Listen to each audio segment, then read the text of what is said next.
Welcome back to NWA and Beyond. I'm one of your hosts, Russell King. And I'm Carter Clark. And today we get down to business with our patriarch, Gary Griffin. The Gary, founder. How are you, buddy? I'm doing great. Well, we wanted to have you in here and talk about your origin story and how you got into business and just tell some stories and have fun with you. Sounds good. Thanks for taking the time to come sit down with us. Absolutely. Glad to do it. Well, why don't you kick us off? Tell us about where you grew up, what you did before real estate. Okay, sounds good. Well, I was born and raised in Little Rock, stayed there most of my life through graduated, came out and had to seek some employment. I knew I would like sales, so I sat down with a phone book one day thinking, now what would be a good company to go with? And I thought, well, jewelry business might be good because it's a high ticket item.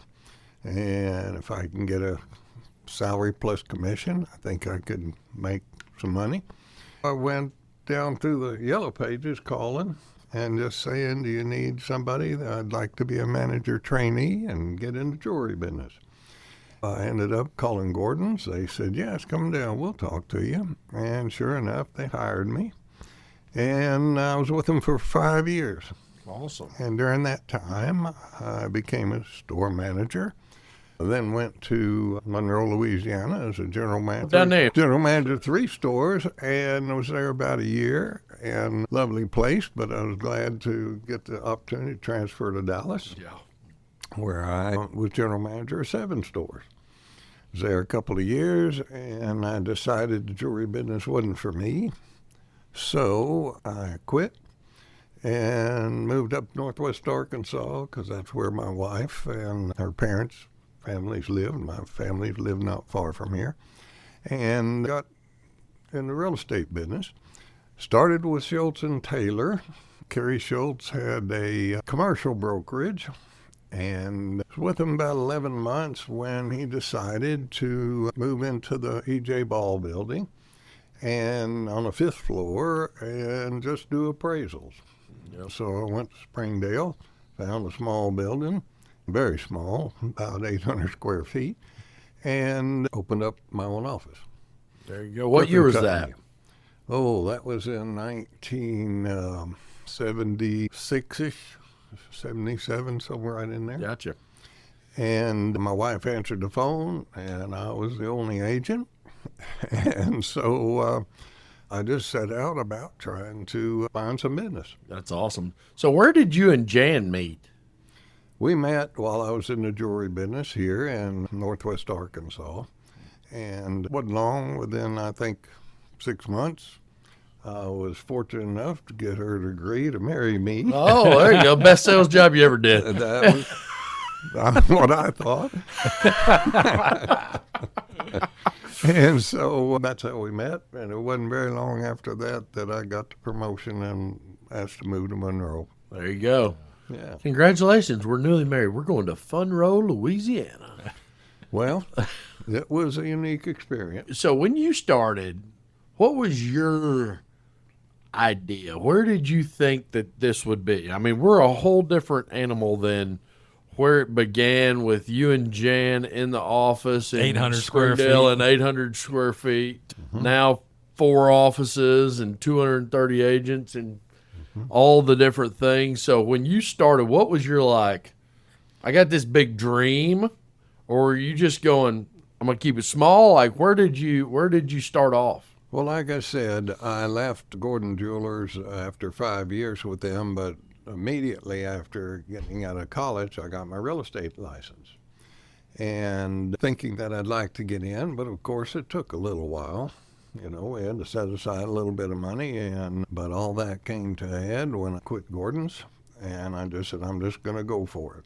Wow. Went to the bank, got a small loan, and went from there. So how'd you start growing? So then you start off with just you and Jan, and then how did you begin to go, all right, I kind of got this figured out, but when did you start hiring folks and start seeing that you had a system that would work for others? Well, actually, for a few months, like I said, about 11-month period with Kerry Schultz, and so I had a little bit of training for him. He was a commercial broker, and that sounded really good to me. But after that time, we started. I just go to the office every morning. So would my wife. She'd answer the phone, and I'd hit the road trying to find somebody that had a real estate need that I could fill. Yeah. Do you remember your first sale with your own brokerage? I really do. I figured you did. Knew it. We've been through these trainings. I sold a Fayetteville Speedway down in South Fayetteville. Behind the country club down the hill? Yes, down next to the airport in Fayetteville. My second sale, however, and third were the same house. Oh, wow. I sold it to a young man, and at closing, he kind of got cold feet and says, I don't know if I want to do this. And so I said, well, look, go ahead. I'll add my commission onto it, and I'll resell it for you. And sure enough, he bought. And that was my second sale, and my third was Selling it. a week or a couple later, was when I sold that. So, and off and running. Don't ask me my third or fourth or fifth sale, but those two were quite important. Yeah, those two mattered. But as far as growing, I was just concentrated with doing a job by myself to get started. Growth didn't really occupy much of my time. Obtaining listings, meeting people, getting people to know who I am and what kind of business I do, and that was the entirety of my daily efforts for quite a while. After a few months, an individual stopped by the store. His name was Dick Keel. Bless his heart, he passed away last month. However, he just said, I'd like to come to work here if you'll hire me. He had been a teacher, and he was a very personable fellow. And I said, well, I've got one desk, or one other desk. Yeah. It was a pretty small office, yeah. And over the next few months, 2 or 3 other guys came on board, did like he did, just asked if they could get in the business. And I said yes. And so we ended up just coming to work every day, going out and prospecting. As Bill Scavone says, suiting up and showing up. Showing up and doing the work that it takes to be successful, right? So when did you and Philip become partners? How did that come about? And when did that partnership begin? He came on board, I think, about 3 years later, and I realized, hey, this fellow's serious about the business, and he was hardworking and put in the same amount of time I did, and I just said, let's be partners and move this thing forward. Awesome. And he agreed, and the first couple of years, now the business supporting both of us was a little bit of a challenge, but made it through fine. And during that time, we started taking on some more agents and continued growing. One of my favorite agents is still alive. She just retired about 2 years ago. Her name's Nettie Everett. She had 40 years with us, which was an awesome thing. Absolutely. She was in here the other day, and then Russell went out to lunch with her and sister afterwards. Yeah. All they ate, we trade onion ring places. And we went to Mama Z's and ate 4 big plates worth of onion rings, and I think that was it. Oh, my goodness. I love Miss Nettie. She's been a great example, and she came on board, and she took a while to get up and going, as everybody does. Yeah. She became successful, dependable. She threw in her efforts, and grateful for it. And one by one, people would come. We didn't really recruit. It didn't go out and recruit a lot, just concentrated on business. And people saw what we would do and how we treated them, both customers and agents. At least in the first few years, it was people would come and pick us. Growth, you're attracting good people to come work with you. Yeah, and we had co-broke deals with agents, and they saw something that they liked and came on board. So one of the proudest things I have is not just Nettie, but over the years accumulated quite a few people who came on board and have stayed for decades. Right. That I don't mind mentioning names. Brenda Haythorne was one, came on to work with Philip and I believe she's in her 37th year with us now. That's so awesome. And has just been a helpful backbone to us doing business, and grew up around here. Paula Imes in the rental department. She's on her 27th year. We've had Stephanie Hyde in our closing department, and she was with us 32 years when she decided to retire. Yeah. And to me, that's like the greatest compliment that anybody could give, is that they want to be here, and they come and they contribute, and it really helped. And I have agents that have also done that. We have some agents that are 20, 25, and more years. Yeah. And that kind of stability is something that I think has really helped us generate business throughout the year. Absolutely. It's one of the greatest compliments there is. It shows that what we have here is a great place to work. It's a great place to show up every day. There's a lot of pride. And you know, we talk about it all the time. The hardest thing to have is culture, and the easiest thing to lose is culture. So as leaders, you know, that's the thing that you work on every day, is continue to keep a positive culture, and a culture where people want to be there and succeed. And you obviously did it for a very long time, and super appreciative of that. We're just trying to carry it on, man. Just trying to keep it going with a positive place where people want to keep working. And, man, we got such a great group of agents and staff and everybody here right now. It's unbelievable. It's fun to see. I remember when I finally earned my own private office, and I had just hung a picture of Cortez's stuff right in my office. And right after I hung it, Gary walks by my office, and he saw it, and he said, "What is that?" And I said, "Gary, I'm in real estate full time, and I'm burning the ships, and, you know, no looking back." And he said, "Maybe don't burn the dinghy," and then walked off. And I just remember I was like, well, wait a minute, I'm fully committed. Didn't he get it? And then it spoke to the wisdom of, like, hey, what are your options, and make sure you weigh out all the details. You know, what you were encouraging me to stay in real estate, but it was also like, apply wisdom to everything you do. And right. It's one of those things I appreciated the patriarch of it, of like, let me instill wisdom into you. It wasn't just, let me teach you a sales trick. It was like, hey, everything you do, you know, number one, be a godly man, you know, all the prayers that we do at our meetings and stuff. It just meant a lot to me of like, this is who Gary is. You know, there was no faking it. And it just meant a lot to me to help grow my business. But how did you develop all that? I just want to thank them for their consistency. They're coming in and working every day and helping us grow to the point we have, because we couldn't have done it without them. And at the risk of, I'm not going to say who, only because I know I'm bound to miss somebody. Oh, yeah. I don't want to hurt anybody. 100%. I just want to just have pure gratitude to the agents. Yeah. In regard to training, it's imperative. Real Estate Commission and National Association of Realtors are big on training, and we have to do a certain amount of that every year anyway. So it was just an accumulation of what's been working and what isn't. And truthfully, you have to have people that are dedicated to the business. It's their business. It's their livelihood. And they need to wake up every day saying, okay, I've got some daylight hours today, and I'm going to make the most out of it. Yeah. You know, there's so many things you can do, but one of the biggest things is consistency. You wake up, you realize, all right, I used to work for 40 hours a week or more for certain companies. Now I'm working for myself.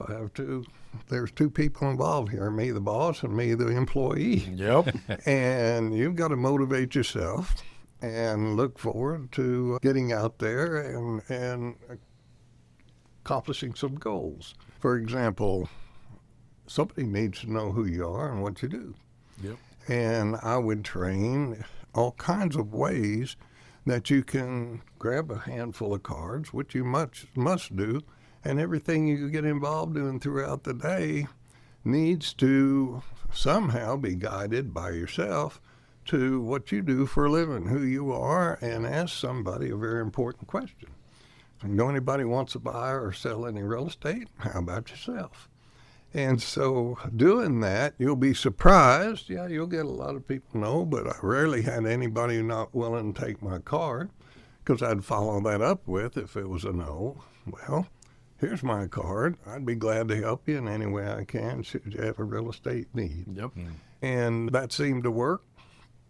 And from then on, we seem to just try to add ways that help us do that very thing. Yep. You know, you the boss, it's very important to you, the worker, to do what it takes. It's very easy in this business to get distracted, but there's just imperative you put in the time. Yeah. The world needs to know who you are and what you do for a living, and you're the one that can go out and convey that. Ask them a question that will get them to say yes to one way or the other.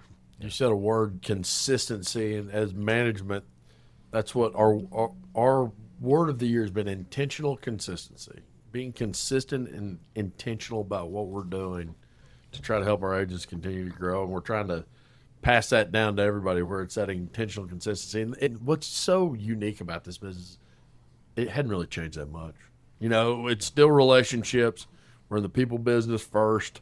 We're selling a product that's a house, but really it's all relationships and it's people business, and that's the ultimate test, right? Yeah. Well, I think in regard to change, I thought about that a little bit when you wanted me to talk, and I heard what Brandon Long said when he did his comments, and that there were at one time 3 different multi-lists. Yeah. So that's the beginning of change. Yes, that's right. So what did we have to do? If you had somebody that's looking for a house, you figured out what they wanted, what size, what their budget was. You had to get in your car and drive up and down the streets to see what's listed out there. Either that or look on the newspaper and call other brokers. And back then it was kind of interesting in that, okay, I finally have somebody. I found 5 houses. I've called the brokers. Now I got to go get all the keys. You got to go to office by office. You go office to office, pick up the keys, get your customer, and you go about, start and show the property. Many times the broker himself would be there, not only to tell you things about the property you may not know, which was good, but also sometimes they had suggestions of other listings they had, and you'd find yourself going with that broker to look at a couple others because it's what your customer needs. Got a caravan of real estate. Just go look at it. And then at the end of the showings, you had to go back to each office and take the key. So the multi-list was such a blessing. Literally maybe 20 pages, and when that included pictures and information.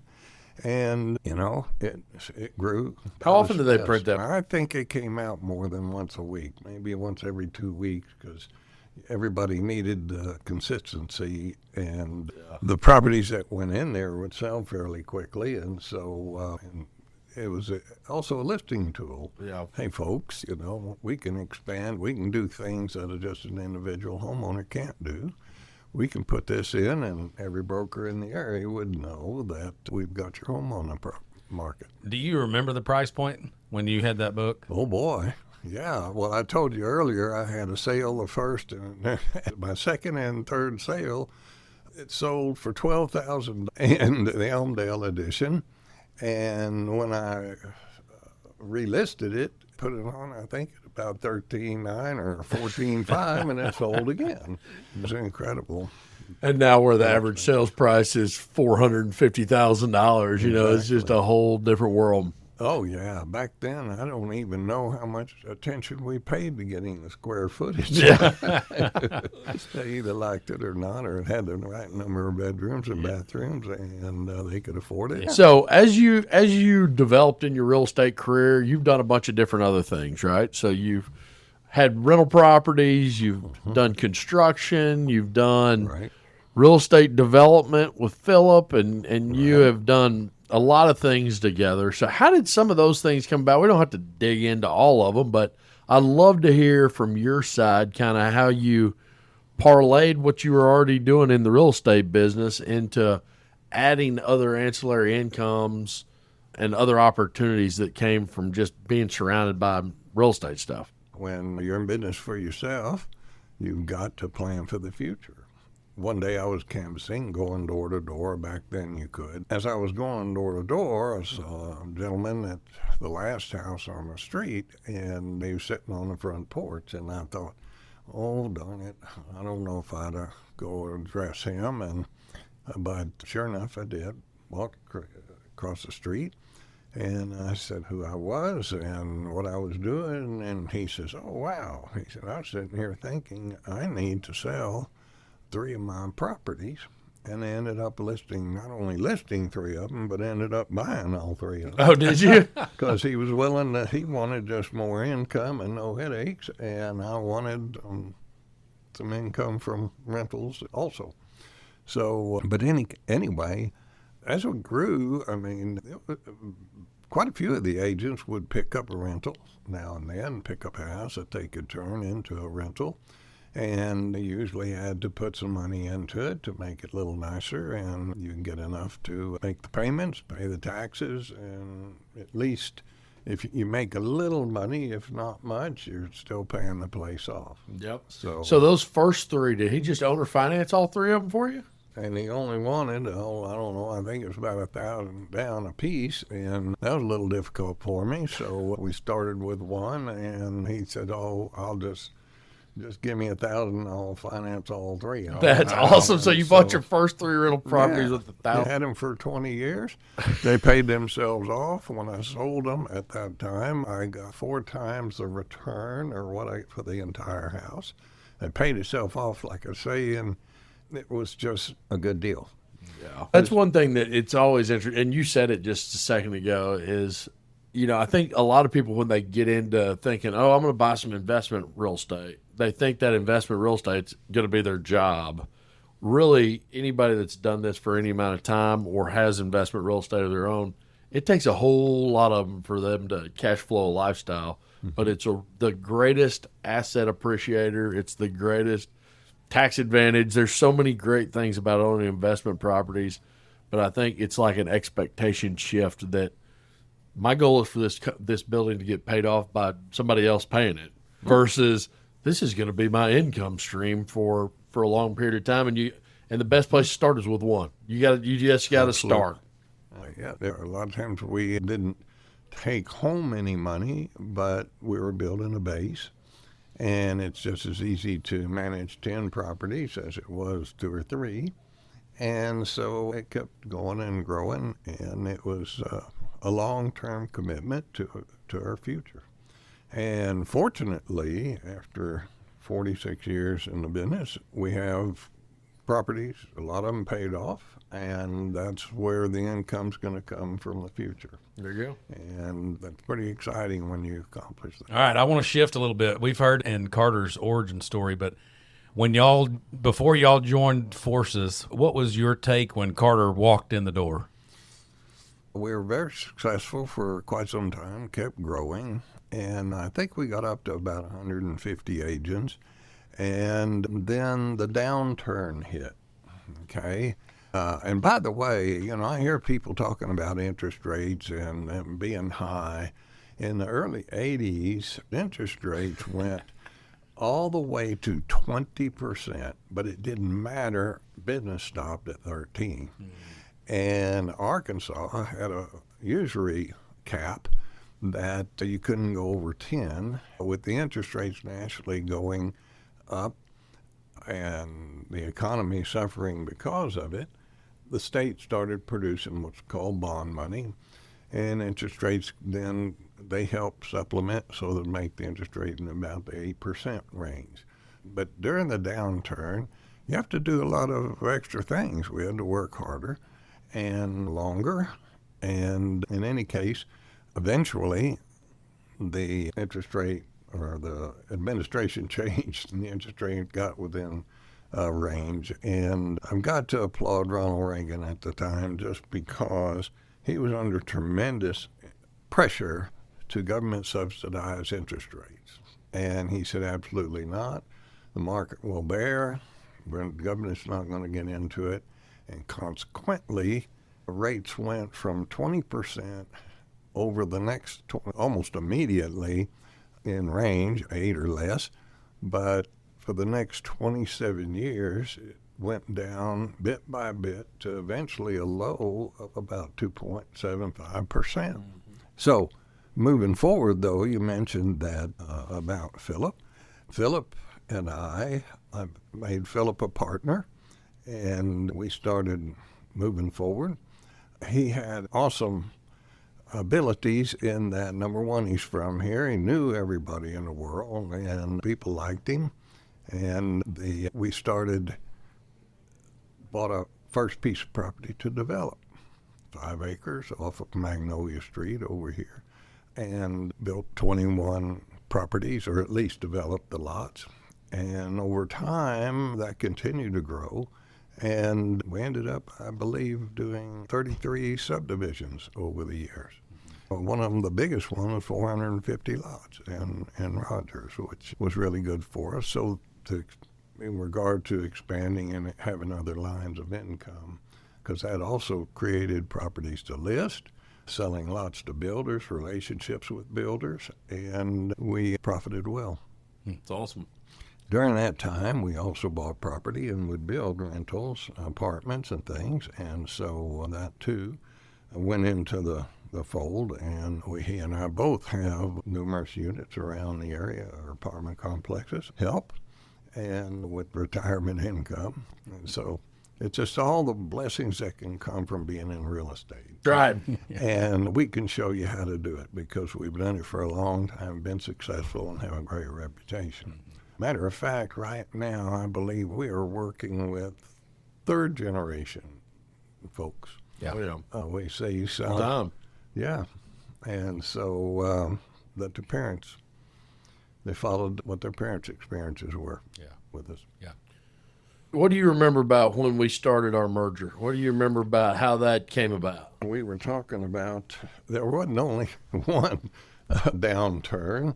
Another downturn came along, and 7, 8, and 9. I think our most profitable year at the time was 2006, but it hit like a storm, and all of a sudden the phone stopped ringing.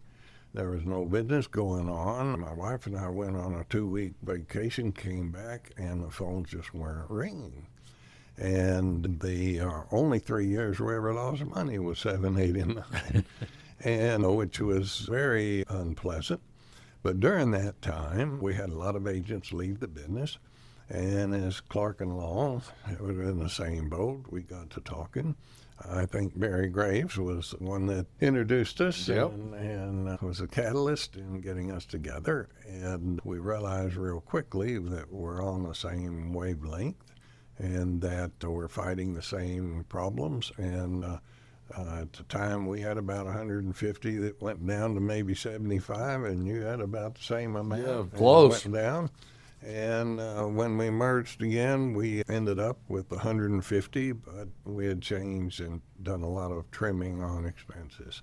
And that allowed us, by 2010, we were profitable again and have been ever since. And so it's been a great merger, and I think we're very fortunate that both of us were willing. Been the greatest blessing ever. But anyway, it was a good merge. Yeah. So if there's a brand new person out there getting in this business, and you got 5 minutes to give them what would be the highlights to being successful. You said consistency already. Right. You said you just got to make it a 40-hour week job. Do it like you own it. Do it like you're the boss and the agent. Right. What would be the one thing that you would encourage somebody getting in this business brand new? I think there's a lot of people that get in this business think, I like people, I like houses, but they don't know the work part of it. What would be the one thing that you would tell somebody when they're getting in this business to be successful, what they need to have the mindset of?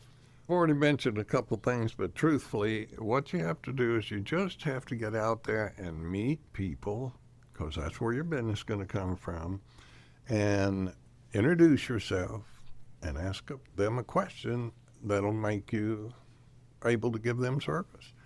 And so by doing that, it's a slow job at times. You'll give out a lot of cards, but you need to make tracks. You need to go to open houses to see what's on the market, so that you need to meet people wherever you ever find them. I used to have a training thing, I called it canvassing at random on purpose. You walk around, you go into a store, you look around, somebody says, can I help you? Oh, no, I'm just getting a little bit of time right now. But my name is Gary Griffin, and I just want to know, do you own a home? Would you be interested in buying or selling a home? And I sell real estate. Can I give you my card? And I was surprised that if you do that often enough, somebody's going to say, oh, wow, I was talking to someone the other day, or I was talking to my wife, and we just decided to put a house on the market. Yep. And if you're not out there being the one that's active, they didn't even know someone to call or to go to. And to them, it was fortuitous that you showed up. For you, it was part of a plan. I got to show up. Yeah. Canvassing on accident on purpose. Yes. So a few years ago, you sold out of the brokerage and you still got your license. You're still working. You're still doing all the stuff, but it gave you some more time. What have you and Jan been doing fun in semi-retirement? What has been the highlight? Well, my wife will tell you, and like I say, I wouldn't have been able to start the business at all if it wasn't for her, because I didn't have to pay her. She was just a beneficiary of anything that we were able to put together. But what we do now, or what we've done, number one, I think she'd tell you that she would have appreciated if I would have retired 7 years early. I didn't, because I had goals that still weren't quite met yet. I was so grateful that the Lord not only brought us to a successful place, He brought you and Brandon and your group to come to us, and it was such a good fit. I now had a exit plan, and we worked 12 years together, and that's when we decided to go ahead, and I felt comfortable the company can move forward, and I don't have to be here for it to happen. And y'all have done a great job keeping it forward, and actually you brought the Weichert franchise with it, and for residential sales, that has been a real boon. And because they're so well known and so well thought of, that it was a great addition for that. But answer your question, how are we enjoying it? We're trying to spend a certain amount of time out there traveling and just being. We get to spend more time now with family or relatives. We get to make trips, or we get to be spontaneous, and we can wake up one morning without any plans and leave, and by the end of the day have a plan to go somewhere. There you go. And for anywhere from a few days to a month. And having been introduced at one point to Maui, Hawaii, that is high on our list. We love it. We owned there for a little while, and that's one of our favorites. That's awesome. Yeah. If it's hot here, we like to go where it's cool, and vice versa. Yeah, perfect. Well, Gary, thank you so much for just grabbing a few minutes with us. I'd like to give one other thing for agents to adopt, I hope, and that is that you realize that when you get into something and you're working for yourself, you're working for the company, you're working for your family, but you're working for yourself also. And the responsibility is on you to wake up and say, and here's the saying that I heard that motivated me for years, if it is to be, it's up to me. And I think if you follow that, if you believe it, follow it, and act on it, you will be successful. Real estate isn't for everybody because it takes a lot of effort, but a lot of successful people absolutely made money in real estate. It's a great business. Well, I can't thank you enough for taking the time, and I just got to tell you, our partnership has been an amazing blessing for all these years. The opportunity to work together and be partners together and learn from each other, and it has been just an awesome blessing for all these years, and I can't thank you enough for that opportunity and that partnership. It's been my pleasure.